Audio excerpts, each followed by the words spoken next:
अधर्म शुरू हुआ था। तीसरा द्वापर युग, जहाँ अच्छाई और बुराई दोनों के बीच में लड़ाई हुई। और फिर आज का युग, कलयुग, जहाँ पे बुराई और अधर्म पूरा भरा हुआ है। इन चारों युगों का पूरा एक साइकिल होता है, साइकिल ऑफ टाइम। तो आज अब इस मंच पे आपको पूरा महायुग का सफर दिखाया जाएगा हमारे टैलेंटेड IMA एसोसिएशन के डॉक्टर्स के साथ, under the guidance of Rahul sir and Irfan sir. तो जोरदार तालियों के साथ शुरुआत किया जाए।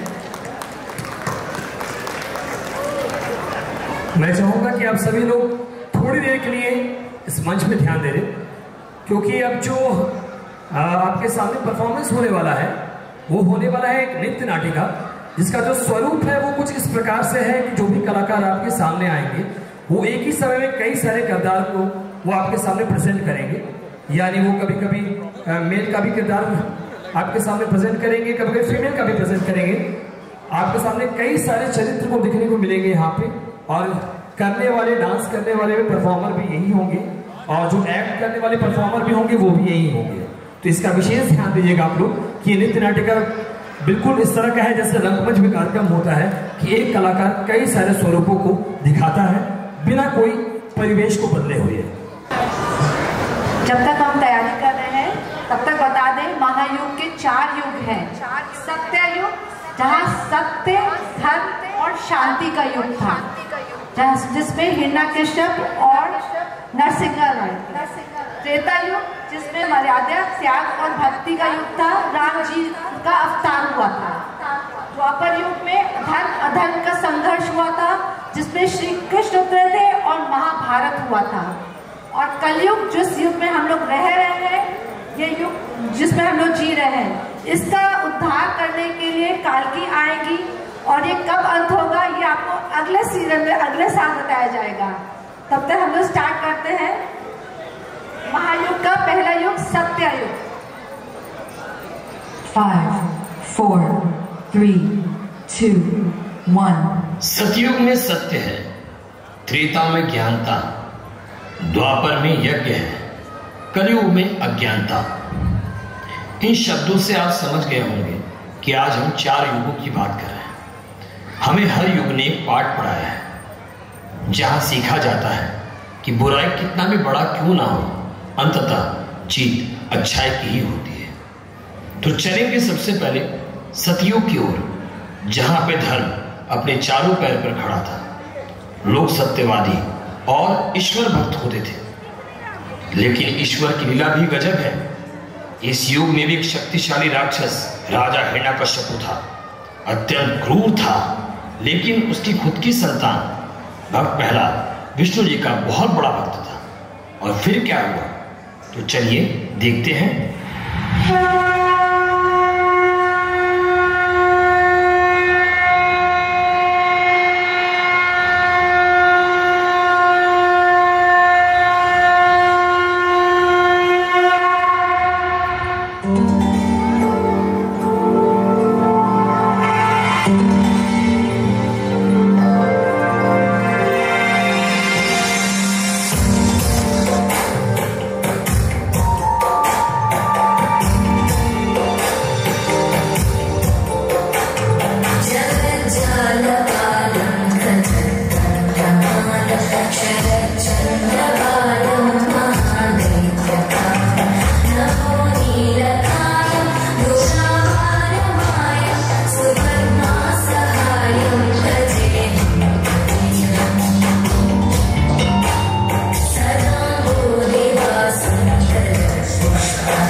मैं तुम्हारी तपस्या से अत्यंत प्रसन्न हूं। बोलो क्या वरदान चाहिए? प्रणाम ब्रह्मदेव। अमर होने का वरदान दे। नहीं, यहाँ कोई अमर नहीं हो सकता। तुम कोई अन्य वरदान मांगो। ठीक है, आप मुझे तीनों लोक का सबसे शक्तिशाली प्राणी होने का वरदान दे। साथ ही साथ ना तो मुझे कोई देवता, मनुष्य, पशु मार सके, और ना तो दिन में, ना तो रात में, ना तो घर के अंदर, ना तो घर के बाहर मार सके, और ना किसी अस्त्र शस्त्र से मेरी मृत्यु हो सके। यही वरदान दे प्रभु मुझे, बस यही वरदान दे प्रभु मुझे। तथा आप पूरे तीनों लोक का स्वामी हूं मैं, और वो विष्णु, बस अब उसकी कहानी, अब उसकी लीला समाप्त होगी मेरे हाथों से। नारायणाय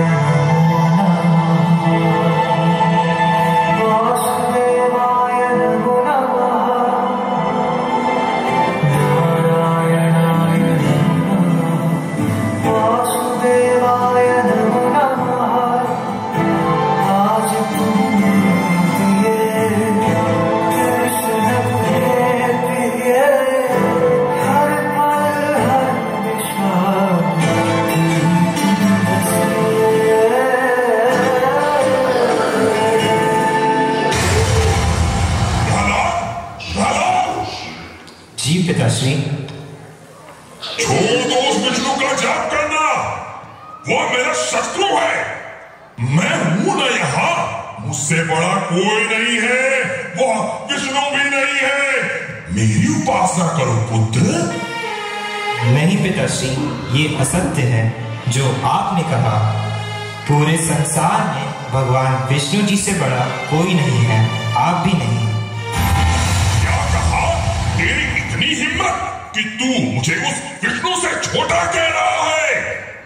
तुझे तो अब जीवन जीने का अधिकार ही नहीं, भले तुम मेरा पुत्र ही क्यों ना हो। सैनिकों, जाओ, इसको लेके जाओ, इसकी मृत्यु का प्रबंध करो। जैसी इच्छा आपकी पिताश्री, किंतु मेरे साथ तो मेरे भगवान विष्णु जी हैं जो सदैव सत्य के साथ हैं। तो देखते हैं सत्य असत्य के ज्ञान में अज्ञानता में कौन पराजित होता है।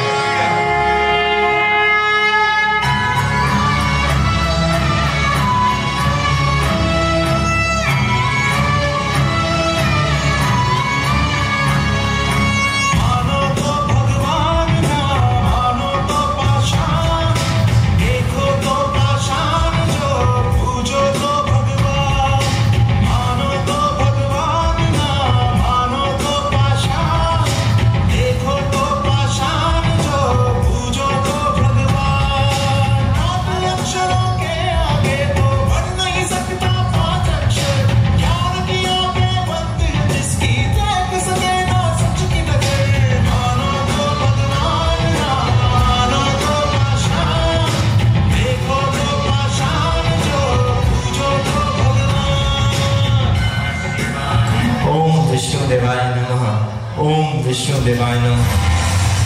बस अब हद हो गई। कहाँ है तेरा विष्णु? पता कहाँ है?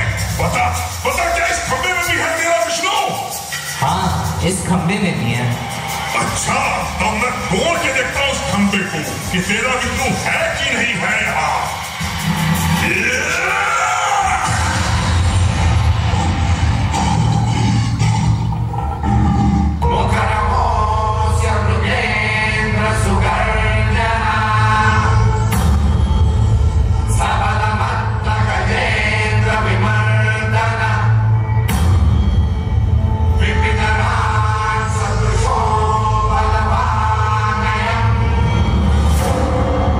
Samanu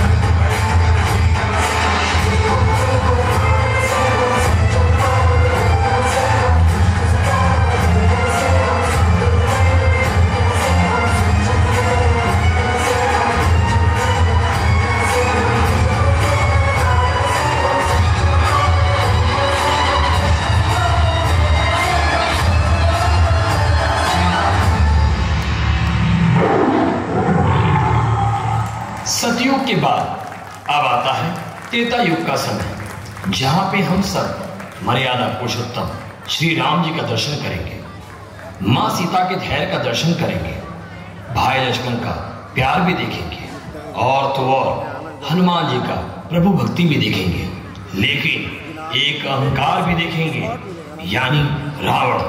तो क्या अहंकार जीतेगा इस बार? देर नहीं करेंगे, चलेंगे सीधे त्रेता युग की ओर।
परिस्थितियों के कारण भगवान श्री राम, माता सीता और भाई लक्ष्मण को 14 वर्ष के वनवास के लिए महल को त्याग कर वनों की ओर प्रस्थान करना पड़ा।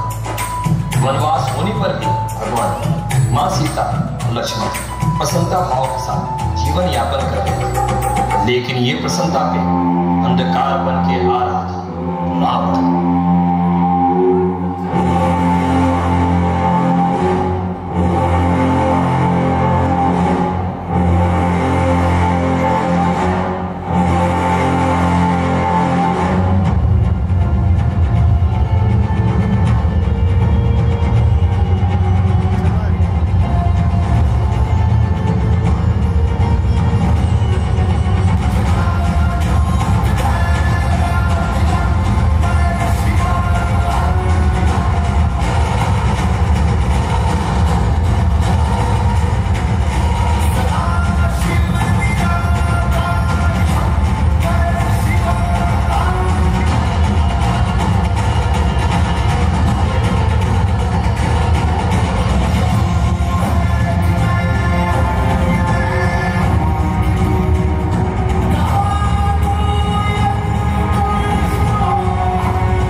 के बाद आता है द्वापर युग का समय। इस युग में भगवान श्री कृष्ण की लीला ऐसी रही कि क्या कहा जाए। बाल्यकाल से अंतिम समय तक अद्भुत प्रसंग देखने को मिले। श्री कृष्ण की मुरली के साथ भगवान का चक्र भी देखने को मिला। परिवार का आपसी कलेश ऐसा रहा कि जिसे महाभारत कहा गया, महाभारत कहा गया, महाभारत कहा गया।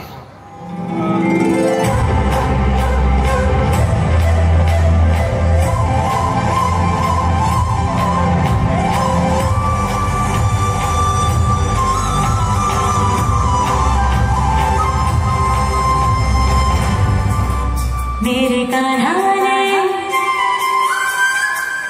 कान्हा ने जब कान्हा ने बंसी बजाई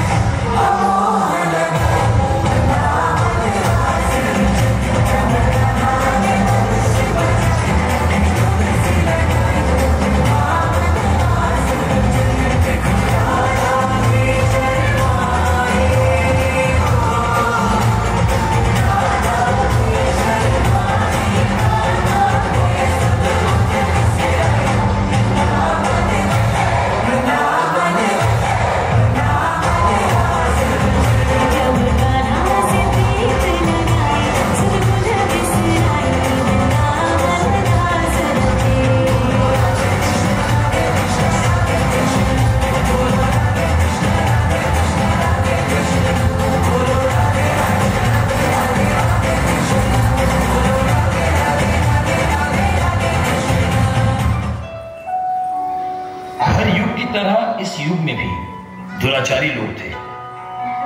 अधर्मी अब भी बल दिखाने के लिए इस बार भी मां सीता की भांति द्रौपदी को पूरी भरी सभा में अपमानित करने की मंशा बनाए हुए थे।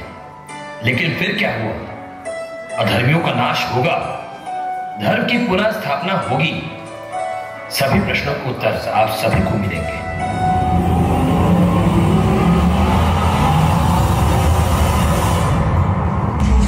के इस खेल में जन्म से जीत चुके थे कुरु। राजपाट, ध्यान और अभिमान हार चुके थे कुंड। बोलो, अब आखिरी दांव खेलोगे? अब दांव पर लगाने के लिए कुछ भी नहीं है हमारे पास। अरे युधिष्ठिर, अभी तो दुनिया की सबसे मूल्यवान वस्तु बची हुई है तुम्हारे पास। पांचाली!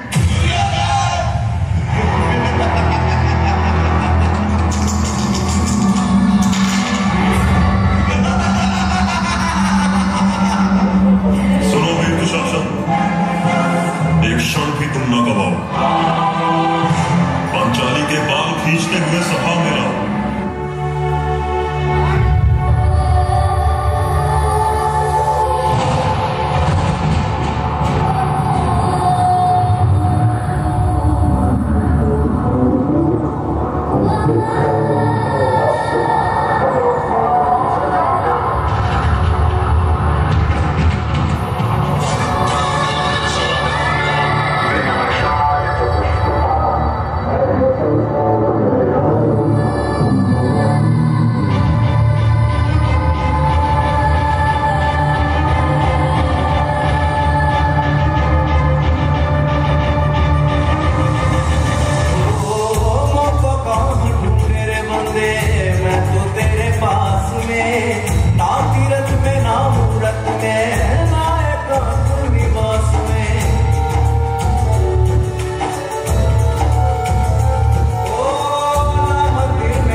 से अपने केश नहीं धोऊंगी तब तक मैं इन्हें बांधूंगी नहीं।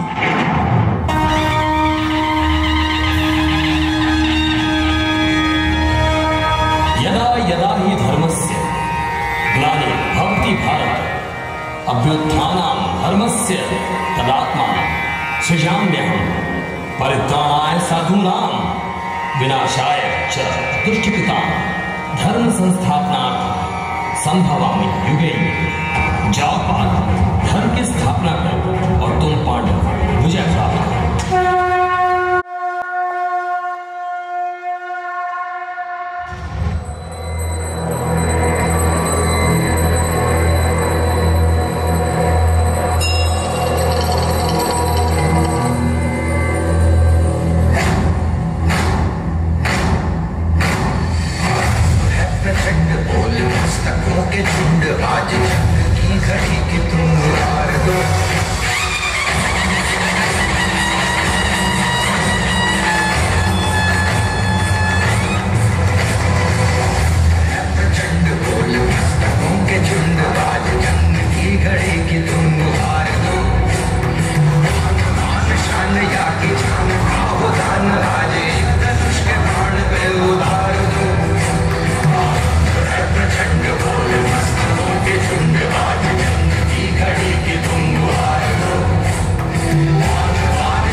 जिंदगी हो प्रेम गीत उस कवि को आज तुम नकार दो। भीगती मसों में आज फूलती रगों में आज आग की लपट का तुम बखार दो।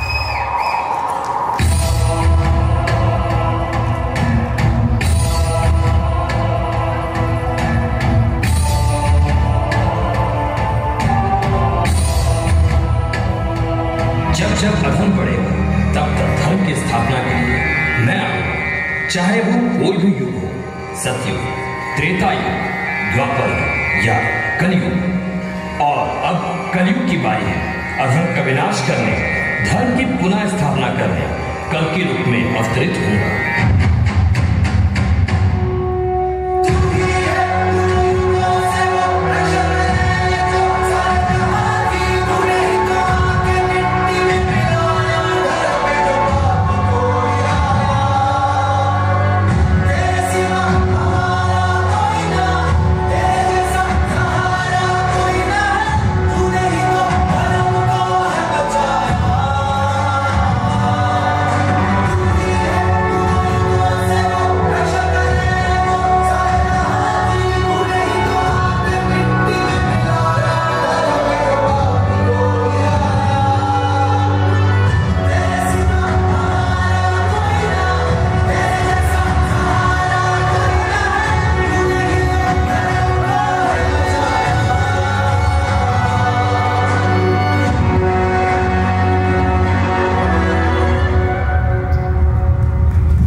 चिरंजीवी भी आएंगे और इस युग का उद्धार करेंगे। तब जाके होगी धर्म की पुनः स्थापना इस युग में। यही इस कलयुग का सबसे बड़ा सत्य है, सबसे बड़ा सत्य है, सबसे बड़ा सत्य।